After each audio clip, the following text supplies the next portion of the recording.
Train your mind to win in every situation. You have spent decades building a life. You have raised children, buried old versions of yourself, carried responsibilities that no one ever thanked you for. And yet, somewhere beneath all of that effort, a quiet voice still whispers, "Something in me remains untrained." That voice is not weakness. It is wisdom trying to reach you. Here is what no one tells you after 40. The battles that matter most are no longer outside. They live in the space between what happens to you and how you respond. They hide in the silence after someone disrespects you. They wait in the long nights when uncertainty presses against your chest. The ancient Stoics understood this over 2,000 years ago. They knew that the mind left undisciplined becomes its own enemy, but a mind that is trained deliberately and repeatedly becomes the one thing no circumstance can defeat.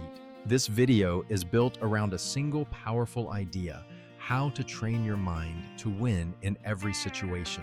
Not through aggression, not through pretending life is easy, through the quiet, steady mastery of your own inner world. You will discover 8 principles that reshape how you think, react, and show up when life tests you. Each one is practical. Each one is grounded in timeless Stoic philosophy, and each one speaks directly to the season of life you are living right now. If you have ever felt controlled by your emotions, exhausted by your own reactions, or frustrated by patterns you cannot seem to break, stay with this until the very end. Something here will shift the way you see yourself. Hit subscribe, leave a like, and let us begin this journey together. Principle 1: master your inner world. First, every battle you have ever lost in the outer world was decided long before anyone else saw it. It was decided quietly in the unseen territory of your own mind. That is where the real war takes place. Not in boardrooms, not in arguments, not in the moments when life blindsides you with something you did not expect. The defeat begins when doubt creeps into your focus. It begins when emotion overwhelms your judgment. It begins when hesitation swallows the clarity you desperately need. By the time failure becomes visible to the world, you have already surrendered on the inside. This is something most people never examine. They spend years trying to fix outcomes while ignoring the internal system that produces those outcomes. They chase better habits, better strategies, better circumstances, yet they never address the fractured foundation underneath it all. And so they keep rebuilding on unstable ground. Confidence without inner discipline is a house built on sand. Ambition without emotional steadiness becomes a form of slow self-destruction. No external victory can survive an internal collapse. Think of your inner world as the operating system running beneath every decision you make, every word you speak, every reaction you offer to the world. When that system is weak, even ordinary frustrations feel unbearable. When it is strong, genuine chaos becomes something you can navigate with composure. Watch closely how people respond when life does not cooperate. Some collapse into blame, some retreat into silence, some explode with emotion they cannot contain. None of these responses are permanent features of personality. They are simply evidence of a mind that has never been trained to pause to observe, to choose deliberately before acting. That pause is sacred. It is the small, invisible space between what happens to you and what you do about it. The Stoic philosopher Epictetus understood this deeply. He taught that it is not events themselves that disturb us, but our judgments about those events. When you react without thinking, you hand your power to whatever triggered you. Another person's words begin to steer your emotions. An unexpected setback starts dictating your decisions. You become a passenger in your own life. But when you reclaim that space between stimulus and response, something extraordinary happens. You become the one who chooses. You become the authority over your own inner world. Most people live in reaction mode without ever recognizing it. The news shifts their mood. Social media poisons their patience. Someone else's bad attitude infects their entire afternoon. In that state, long-term thinking collapses. Standards evaporate. Words leave your mouth that you spend weeks regretting. Winning the inner game means stepping out of that cycle permanently. It means training yourself to notice what is happening inside before it dictates what happens outside. Awareness is where this begins. You cannot master what you refuse to observe.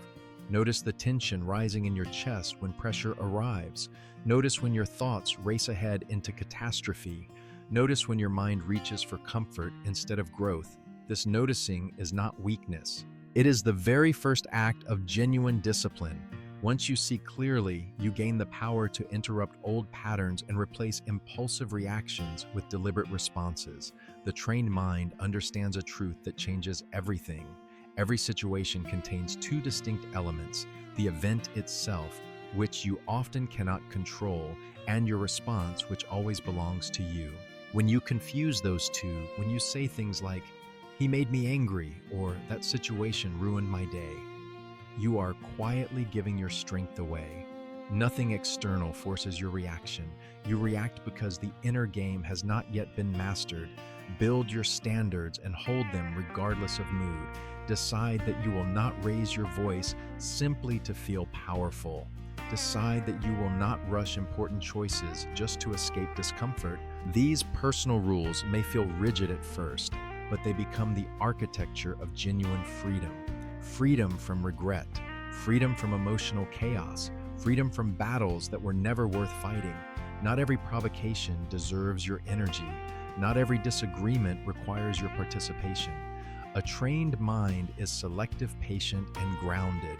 That steadiness earns a quiet respect no amount of intensity can manufacture. Understand this before we move forward. Every external win in your life will be preceded by an internal one. If the inner world crumbles, no strategy on earth will rescue you. But when you master what lives inside, even the hardest setbacks become something you can hold without breaking. Principle 2. Let discipline lead where feelings cannot. There is a quiet lie most people accept without question. It sounds like this: I will act when I feel ready. That single belief has derailed more lives than failure ever could. Because readiness as a feeling almost never arrives on time. You wake up and check your emotional temperature before deciding whether to show up fully. If energy is low, you postpone. If doubt lingers, you hesitate. If comfort calls louder than commitment, you answer comfort. And slowly, without anyone noticing, your life begins to be governed by something as unreliable as the weather inside your chest. Feelings shift with every meal, every sleepless night, every unkind word someone throws your way. They rise and fall based on circumstances you never chose. Building your actions upon that kind of foundation is like constructing your home on a riverbed and wondering why the floors keep flooding. The Stoics recognized this danger centuries ago. Marcus Aurelius, while ruling an empire under constant siege and personal loss, wrote in his private journal, "At dawn, when you have trouble getting out of bed, tell yourself, I have to go to work as a human being."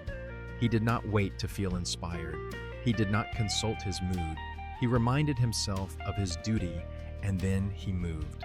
That is what discipline truly means.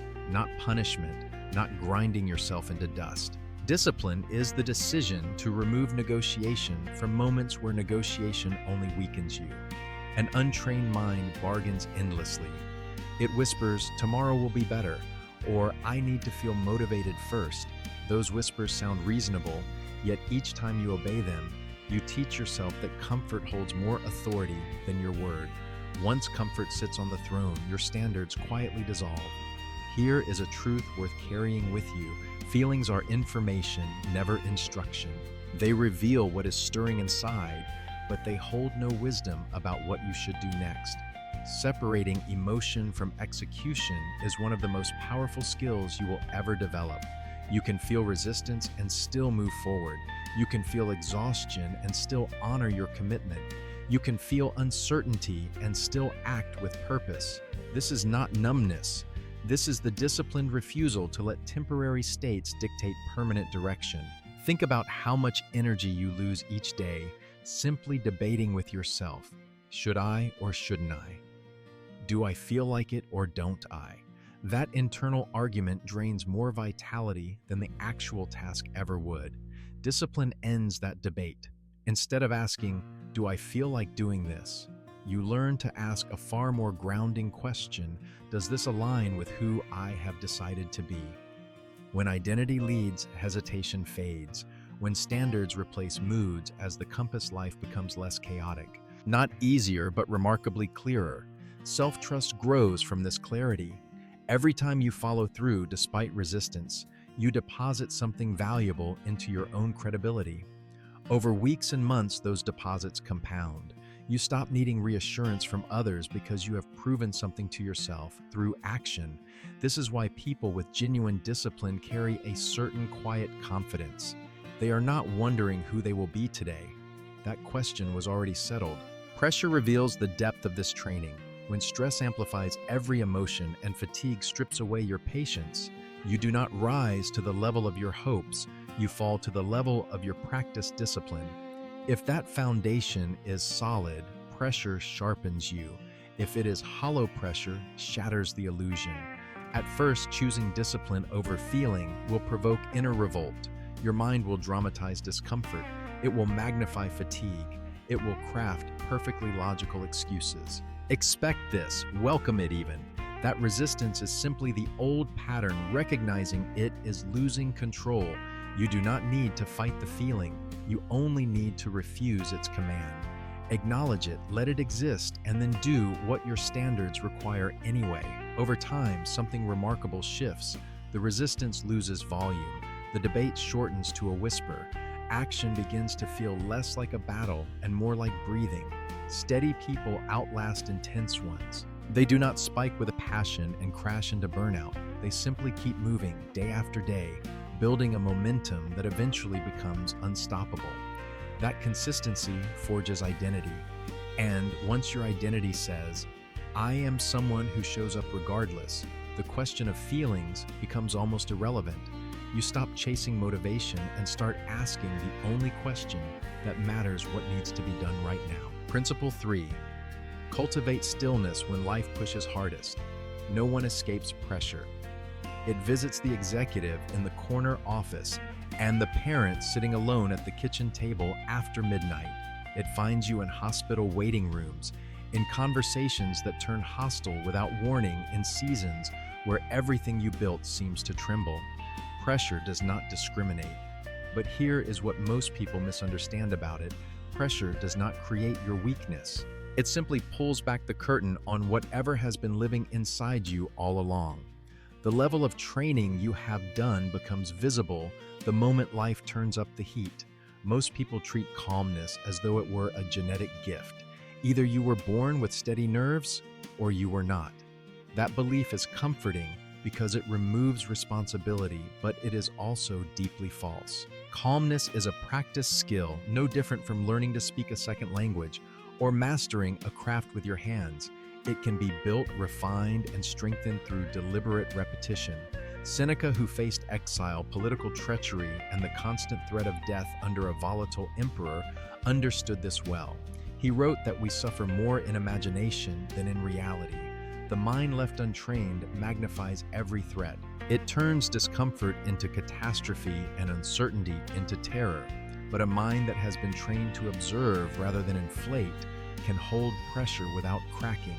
Under stress, the body always reacts before the mind catches up. Your breath shortens, your shoulders climb towards your ears, your jaw locks, thoughts begin racing in circles. If you fail to notice these signals early, your body hijacks your thinking before you even realize control has slipped away. This is why calmness is rooted in physical awareness, not mental willpower. You cannot think your way to stillness while your nervous system is screaming. The path moves from body to mind, never the reverse. So when tension rises, start with the body. Slow your breathing deliberately. Let your shoulders drop. Unclench your jaw. These small physical acts send a profound message to your entire system. There is no immediate danger here. Once the body receives that signal, the mind begins to settle. Clarity returns. Options reappear. Suddenly, what felt like a crisis 5 seconds ago reveals itself as something far more manageable.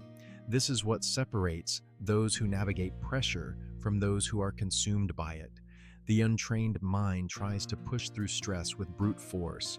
It clinches harder, moves faster, overrides every warning signal the body offers. That approach may survive a single moment, but it collapses under sustained difficulty. A trained mind takes the opposite path. It widens awareness instead of narrowing it. It lowers the internal volume instead of amplifying urgency. It pauses to stabilize before committing to any action. That pause is not hesitation. It is strategy of the highest order. Consider what panic actually costs you. In its grip, speed feels like strength, but speed fueled by fear produces the worst decisions of your life. Words you cannot take back, choices you spend years regretting, reactions that damage relationships beyond repair. Calmness restores the space where sound judgment lives. While others scramble and react from emotion, you observe. While others escalate conflict, you hold the temperature of the room steady. That quiet steadiness becomes a form of invisible influence. People around you begin to slow down. They mirror your composure without realizing it. They reconsider words they were about to hurl. None of this requires you to say a single commanding thing. Your presence does the work. And here is the part that surprises most people. Calmness does not require the absence of fear. You can feel your heart pounding and still choose your words carefully. You can feel uncertainty flooding your chest and still refuse to let it dictate your next move. The goal was never to eliminate what you feel. The goal is to prevent what you feel from steering what you do. That separation is where mastery lives. Over time, through small and repeated encounters with discomfort, your nervous system adapts. Situations that once overwhelmed you begin to feel familiar. Familiar pressure loses its sharpness. Your tolerance expands, and with it, your capacity for responsibility, complexity, and the beautiful uncertainty that meaningful living always demands. Calmness eventually stops being something you perform and becomes something you embody. Not because the world grew gentler, but because you stopped feeding every spark of urgency as though it were a fire.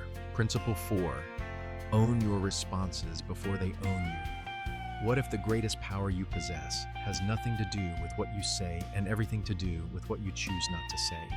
Most people never consider this. They move through life believing that quick reactions equal honesty, that immediate expression equals strength. Society reinforces this. Speak up, clap back, don't let anyone get away with anything. Yet beneath that noise lives a deeper truth the ancient Stoics understood profoundly. Every uncontrolled reaction is an act of surrender. The moment you respond without thought, whatever triggered you becomes your master and you become its servant. A careless comment at work, an ungrateful tone from someone you love, a situation that blindsides you on an ordinary Tuesday afternoon. These are not emergencies. They are invitations. Invitations to give your power away. And most people accept that invitation instantly without ever realizing what they just handed over. Musonius Rufus, the teacher who influenced Epictetus himself, taught that if you are insulted and respond with fury, you have not been harmed by the insult. You have been harmed by your own failure to govern yourself. The wound, in other words, is always self-inflicted. Strong minds do not eliminate the impulse to react. That impulse is human and it will always arise. What they do instead is create a delay between the trigger and the response. That small gap, sometimes no longer than a single breath, changes everything. Reactions collapse the space where wisdom could enter. Responses open that space wide enough for choice to exist. And choice is where your real authority lives. When something provokes you, your first instinct will always be speed. Answer now. Defend yourself immediately. Push back before the moment passes. Your mind will even supply convincing reasons. Silence looks weak. Hesitation means defeat. You cannot let this stand. Recognize those thoughts for what they are. They are the voice of an old, untrained pattern desperate to maintain its grip. Silence does not diminish your position. Reckless reaction does. People sense the difference between someone who is unbothered and someone who is simply suppressing rage. True composure carries a weight that no outburst can match. Notice what happens when you refuse to give someone the reaction they expect. they often escalate searching for the emotional fuel they assumed you would provide. When that fuel never arrives, their momentum dies. Yours grows. This is not manipulation or gamesmanship. It is the natural consequence of a mind that has chosen self-governance over emotional chaos. Two reactive people in the same room create a wildfire. One composed person in that same room becomes the anchor that prevents everything from spiraling. The practice is not suppression. Suppression stores pressure until it eventually explodes in ways far more destructive than the original impulse. The practice is observation. When you feel anger forming, name it silently. When defensiveness tightens your chest, acknowledge it without obeying it. When impatience urges you to interrupt, let the urge pass through you, like wind through an open window. Naming what you feel creates distance from it. Distance restores your ability to choose. And once you can choose, you can align your response with your deepest standards rather than your shallowest impulse. Sometimes the most powerful response you can offer is no response at all. Not because you are afraid, not because you lack words, because restraint applied at the right moment carries more force than any immediate reaction ever could. Those who speak first in conflict reveal the most about themselves. Those who wait control how the entire exchange unfolds. Consider the energy you spend each week on reactions that never needed to happen. Arguments that mattered for 10 minutes but cost you hours of peace. Defensive explanations offered to people who were not genuinely listening. Emotional flare-ups over situations that viewed from any distance at all were remarkably small. Every one of those reactions drained resources you could have directed towards something meaningful.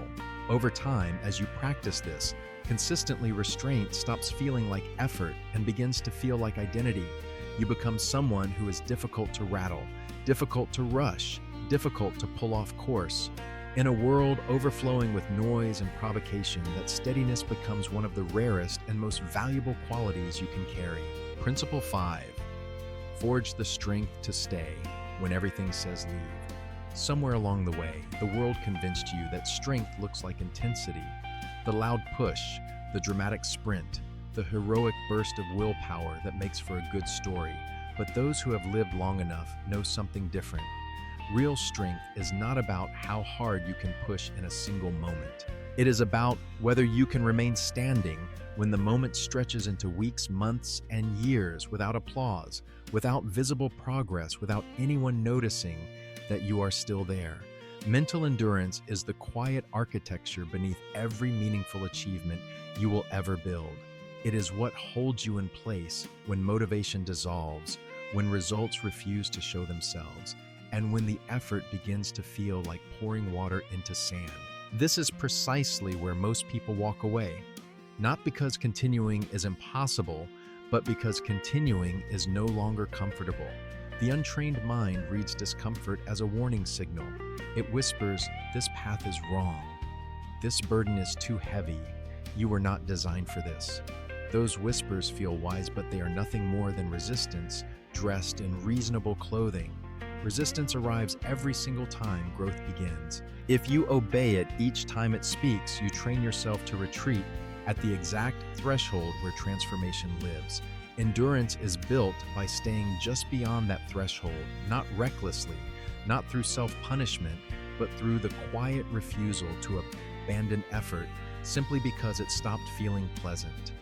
Initial discomfort is almost always harmless. It is your nervous system adjusting to unfamiliar demand. Leaving too soon teaches the mind that effort equals danger. Remaining a little longer teaches it that effort is survivable. That single lesson repeated across hundreds of small moments reshapes your entire relationship with difficulty. Modern life works against this training at every turn. Instant feedback, immediate entertainment, constant stimulation designed to keep you skimming the surface of everything and diving deep into nothing. A mind raised on that diet loses its ability to hold, focus, tolerate boredom, or sit with a task that offers no quick reward. Rebuilding that ability requires deliberate choice. Finishing what you started instead of abandoning it halfway. Waiting for clarity instead of rushing toward the first available escape. staying focused on one thing when everything around you begs for your attention elsewhere. These choices appear small in isolation, yet they forge something enormous over time, an identity that says, I am someone who remains. Once that identity takes root, challenges stop triggering the question, how do I get out of this, and start prompting a far more powerful one. How do I stay steady through this? Endurance also transforms your relationship with failure. Without it, failure feels personal and final. The mind rushes toward meaning too quickly. This proves I am not enough. With endurance, failure becomes information rather than verdict. You absorb the disappointment without spiraling. You feel frustration without abandoning the entire process. Your nervous system gradually learns that setbacks are survivable, and that lesson alone dissolves more fear than any motivational speech ever could. There is another dimension most people overlook entirely: silence. A mind with genuine endurance can sit in stillness without reaching for noise. It can hold its own thoughts without fleeing into distraction. That capacity sharpens perception, reveals patterns, and strips away the mental clutter that accumulates when you are perpetually stimulated. Simple routines support this. When effort becomes predictable, the exhausting daily negotiation of whether to continue simply disappears. Continuation becomes your default setting, and burnout, which is far more often caused by erratic starts and stops than by steady effort, loses its grip on your life. Endurance also cultivates humility. When you stay with anything long enough, you discover how much exists beyond your control. That realization does not weaken you. It grounds you. Impatience fades. Arrogance quiets. You stop demanding instant results and begin respecting the slow, unglamorous process that produces lasting ones. Capacity built through endurance matters more than raw talent. Talent without staying power is wasted potential. Staying power without exceptional talent still produces extraordinary outcomes, simply because most of your competition will eventually choose comfort and leave the field. No one applauds consistency. No one throws a celebration for patience. But life rewards both with a relentlessness that intensity alone can never match. Principle 6. Find clarity when everything around you falls apart. Ask yourself an honest question. When life becomes chaotic, do you speed up or slow down? Most people accelerate. They pile more tasks onto the list. They consume more information. They bounce between conversation screens and half-formed decisions, hoping that somewhere in all that frantic activity, clarity will emerge. It never does, because chaos itself does not destroy outcomes. Confusion does. And confusion is not something that happens around you. It is something that happens within you. A turbulent environment navigated by a focused mind still produces sound decisions. A perfectly calm environment inhabited by a scattered mind produces nothing but hesitation and regret. This means clarity was never about your circumstances. It was always about the condition of your thinking. The ancient Stoics grasped this distinction with remarkable precision. When everything external feels disordered, the only territory that truly matters is the 6 inches between your ears. Untrained minds respond to disorder by doing more. They multitask frantically, believing that speed equals progress. They absorb every available option, every notification, every headline, hoping quantity will somehow substitute for quality. Yet more input without structure only amplifies the noise. A trained mind moves in the opposite direction entirely. When external chaos intensifies, it deliberately slows down. It reduces the volume of incoming information. It narrows its attention to fewer things. It simplifies rather than complicates. That ability is not intelligence. It is restraint. And restraint under pressure is one of the rarest forms of mental strength.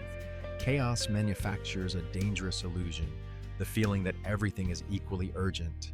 Every email feels critical. Every unresolved problem feels time-sensitive. Every voice demanding your attention seems to carry life-altering weight. But your attention is finite. Spread it across everything, and nothing receives enough of it to produce a good outcome. Clear thinkers guard their focus fiercely. They understand that constantly switching between tasks feels productive, but actually fragments thinking into shallow, unreliable pieces. Shallow thinking compounds into poor judgment. Poor judgment compounds into consequences you spend years untangling. Protecting clarity requires a willingness to eliminate, saying no to distractions, declining unnecessary opinions, releasing tasks that create the appearance of productivity without delivering any genuine value. This feels frightening because elimination triggers a very human fear. What if I miss something important? What if the thing I ignored turns out to matter? Those questions sound responsible, but they function as chains. They keep the mind frozen between too many options, unable to commit fully to any of them. The antidote is a single grounding question. What is the one thing that matters most right now? Not three priorities, not a ranked list. One, that question slices through the fog like nothing else can. Once the primary focus becomes visible, everything else finds its place in the queue. Secondary concerns are not abandoned, they simply wait their turn. This sequential approach dissolves the overwhelm that comes from treating every demand as simultaneous. Emotions play a critical role here as well. Fear inflates threats beyond their actual size. Anger collapses your options into a narrow tunnel. Excitement conceals risks you would otherwise catch. When any of these emotions dominates your interpretation of a situation, clarity vanishes. The practice is not to suppress what you feel, but to prevent feeling from defining what is real. Telling yourself, I feel pressured, but this remains manageable, is profoundly different from telling yourself, everything is falling apart. The language you use internally shapes the lens through which you perceive every event. Grounded language produces grounded perception. Dramatic language invites dramatic, often destructive thinking. Patience also becomes essential in disordered moments. When the path forward is unclear, the urge to act impulsively surges. Action feels like control, but premature action frequently deepens the very chaos you are trying to escape. Skilled thinkers know when to move and when to observe. Observation reveals patterns that rushing will always miss. Many of the costliest mistakes in life were not caused by ignorance or laziness. They were caused by acting before clarity had time to form. Clear values accelerate this process immensely. When you know what matters to you, when your priorities are settled deep within your bones, decisions simplify themselves naturally. Values function as filters that remove irrelevant options before they ever reach your conscious deliberation.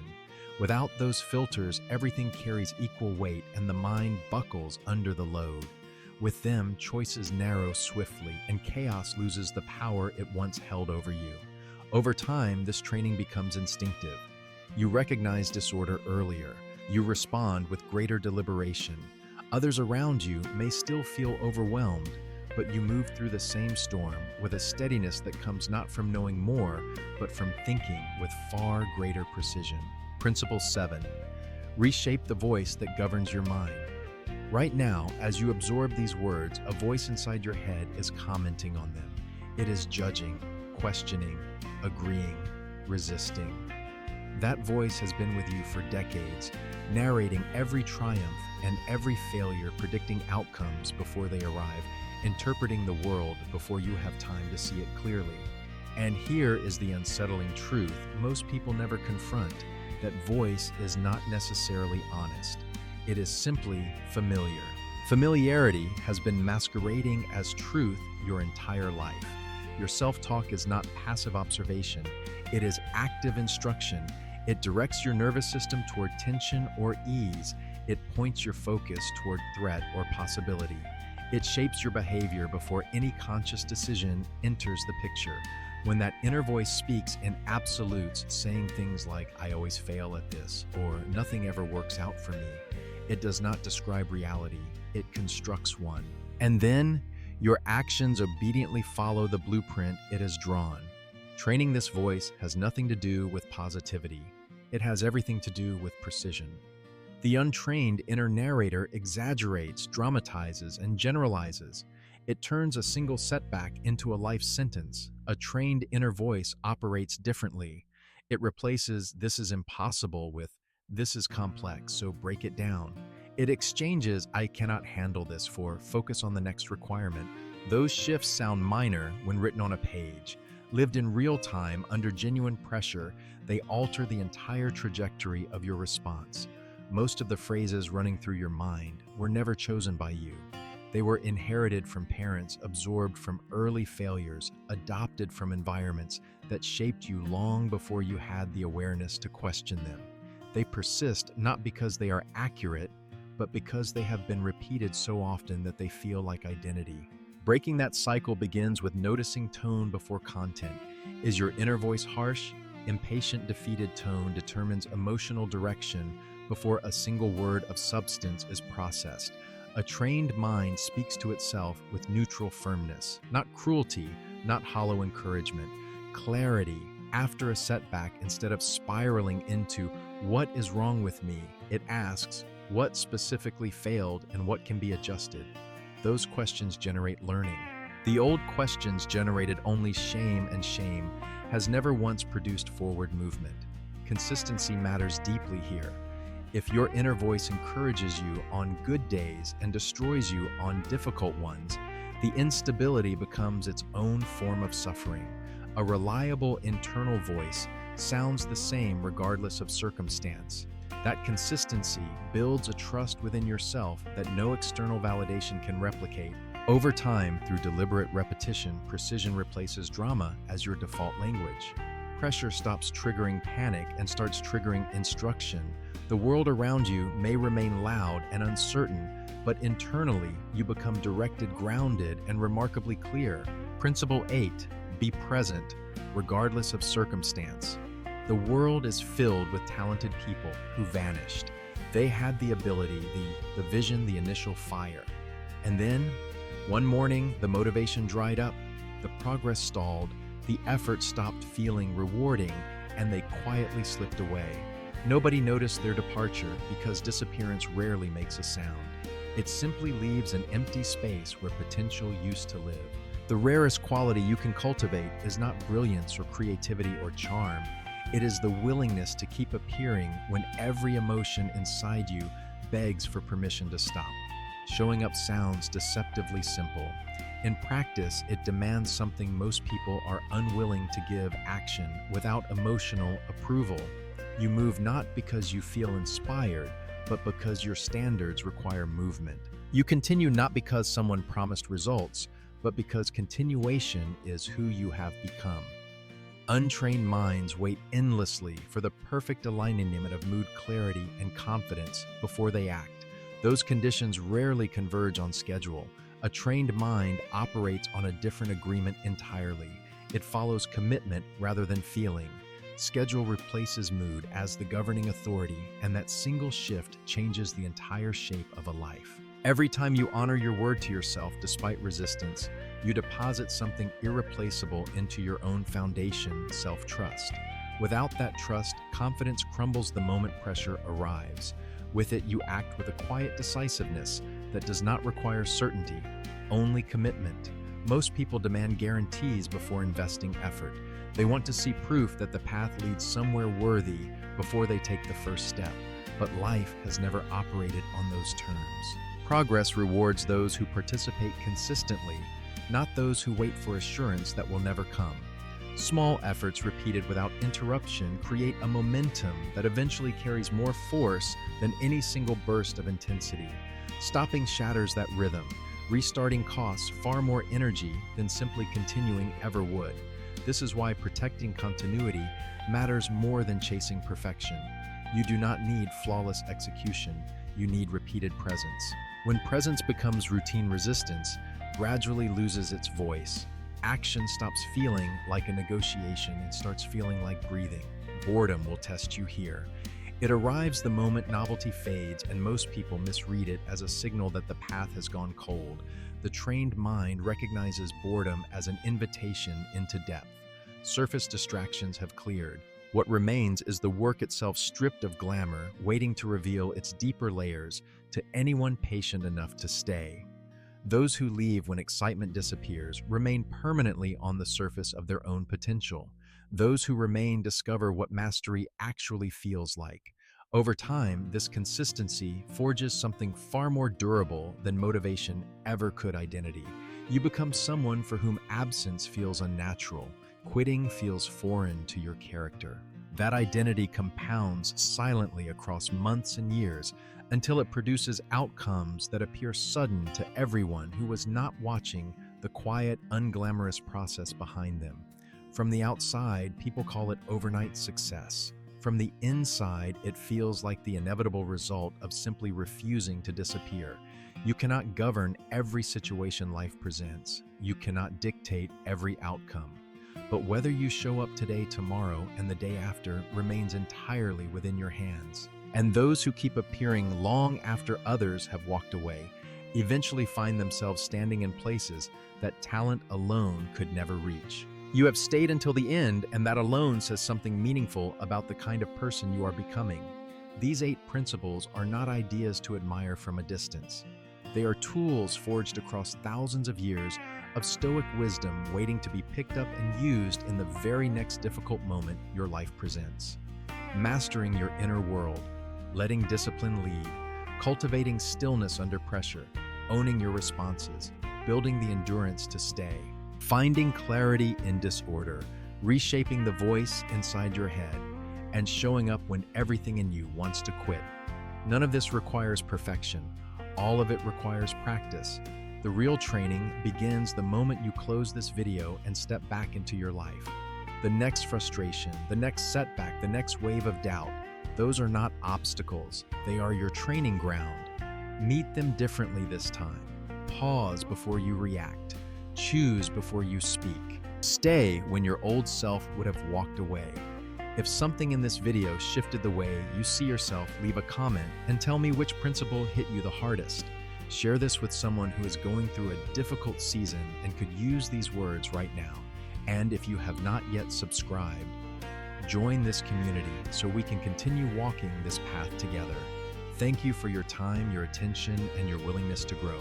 I will see you in the next video.